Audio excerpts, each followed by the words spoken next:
it's more than a scar, it's a scar and a hole. And the story behind it is I have metastatic, poorly differentiated thyroid carcinoma. I was diagnosed with a cancer on my thyroid at the beginning of 2020, 6 days before the first lockdown. I was told if I didn't have my thyroid removed, my windpipe, my gullet and my larynx, I'd be dead within 6 weeks. So I had a 7.5-hour surgery, and I ended up with a hole in my neck that I now breathe through. And all of my internal plumbing is very different. And as you can see, I have to use a finger to be able to speak because I have no larynx. So what you can hear is my food pipe vibrating, but it's still me because your voice comes from here. It comes from this part of your face. So yeah, basically it's cancer. It's incurable, which sucks. But by the same token, cancer gives you a level of clarity you've never had before. So there is a little bit of me that's really grateful for the opportunity of A, still being alive, but B, seeing the world a lot more clearly. What does this mean to me? It means a couple of things to me. It's an ending. So I was a musical theatre singer, and even though I still have really good intonation in my voice, I no longer have harmonics because the stuff that needs to be there to produce harmonic sound isn't there anymore. So I used to sing Sondheim musicals, and I can't do that stuff anymore, so it marked an ending to a chapter of my life. It also marked the beginning of something as well. And it's the beginning of the last journey of my life because my cancer is incurable. I have anywhere between 3 to 5 years, which will be jam-packed full of amazing things. But it marks a start of a journey to whatever lies after what we currently call life. I was born with a cleft palate, which means that the roof of my mouth was open and there was a gap, and also my lip. And so when I was a baby, I had several surgeries, and I had my last one when I was 8 or 9, I think. And that's the only surgery I can remember, but that's where my scar comes from. When I was young, I mean, that was, if kids were to bully me for something, they would bully me for that. So at times maybe that wasn't that fun, but early on I was actually quite like my scar. I think it makes me look unique, and I quite now I really embrace it, and I think it's an attribute rather than a negative. I think it makes me look imperfect in a nice kind of way. So I'm proud of it. It was a fight between a lady and a man.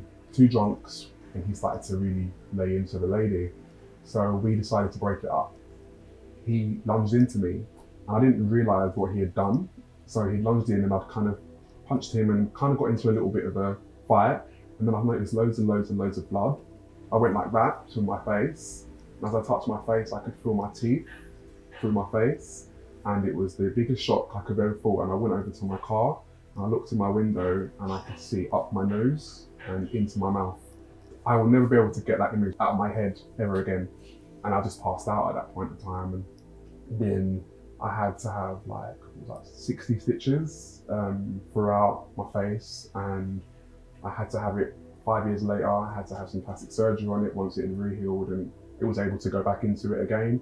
So it's been a bit of a traumatic time with that, but it is here now. It's part of me now.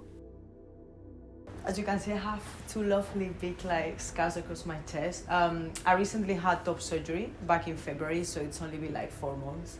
Top surgery is basically chest reconstruction surgery, basically a male chest, and trans people, trans men, trans people get it.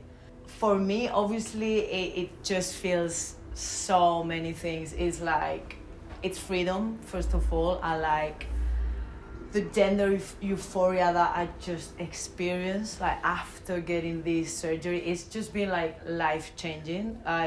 I can't even remember how I was just going through life before with how my chest was. So it's just a lot of like very special feelings, and like basically I just want to be like topless all day. I was going to this driving license course. So I took my motorcycle and really close to my house. There was this guy, a friend coming on the street, walking on the street, and I looked at him, I waved, and when I turned, I didn't realize that a car was going backward from a gate.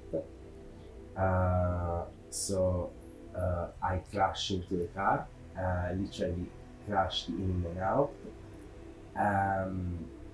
Yeah, and I broke my windscreen of the motorbike and the back glass of the window of the car. And I don't remember much. I remember that I stood up, I said everything is okay, then I fainted in this puddle of blood. I had 55 stitches, so on the face. This one, it's very close to the jugular, but I was really lucky. The story behind my scar, I was age 3, playing with my cousin, running around the house, and as we ran through the dining room towards the kitchen, somebody closed the door to the dining room, which is just one big glass panel. I went head first through the glass. It lacerated my head here and my neck here, and I was kind of stuck between the glass. So everybody in the house tried to get me out, and then ran across the street to the doctor. He came over, did emergency, kind of stopped bleeding as much as he could. Went to the hospital. They spent hours fishing out all the glass and stitching up my neck and my head. And as they were closing my head, they found glass deep near my spine. And yeah, it took a long time to clear it all out, and finally stitched me up.